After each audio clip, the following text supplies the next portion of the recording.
Frederick by Leo Lionni.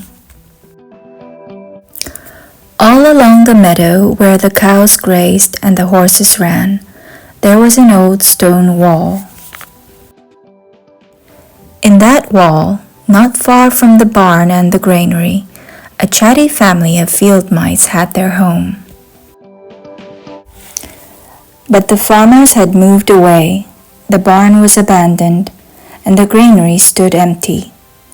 And since winter was not far off, the little mice began to gather corn and nuts and wheat and straw. They all worked day and night.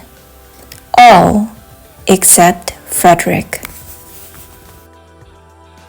"Frederick, why don't you work?" they asked. "I do work," said Frederick. "I gather sun rays for the cold, dark winter days." And when they saw Frederick sitting there, staring at the meadow, they said, "And now, Frederick?" "I gather colors," answered Frederick simply, "for winter is gray." And once Frederick seemed half asleep. "Are you dreaming, Frederick?" they asked reproachfully.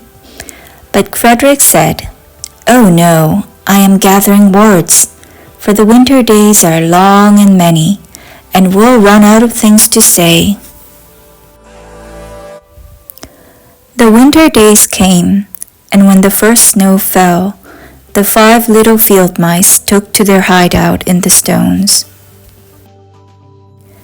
In the beginning, there was lots to eat, and the mice told stories of foolish foxes and silly cats. They were a happy family. But little by little, they had nibbled up most of the nuts and berries. The straw was gone, and the corn was only a memory. It was cold in the wall, and no one felt like chatting.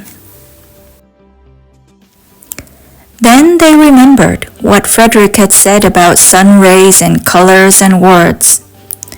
"What about your supplies, Frederick?" they asked. "Close your eyes," said Frederick, as he climbed on a big stone. "Now I send you the rays of the sun. Do you feel how their golden glow?" And as Frederick spoke of the sun, the 4 little mice began to feel warmer. Was it Frederick's voice? Was it magic? "And how about the colors, Frederick?" they asked anxiously. "Close your eyes again," Frederick said. And when he told them of the blue periwinkles, the red poppies and the yellow wheat, and the green leaves of the berry bush, they saw the colors as clearly as if they had been painted in their minds. "And the words, Frederick?" Frederick cleared his throat, waited for a moment, and then, as if from a stage, he said, "Who scatters snowflakes? Who melts the ice? Who spoils the weather? Who makes it nice? Who grows the 4-leaf clovers in June? Who dims the daylight?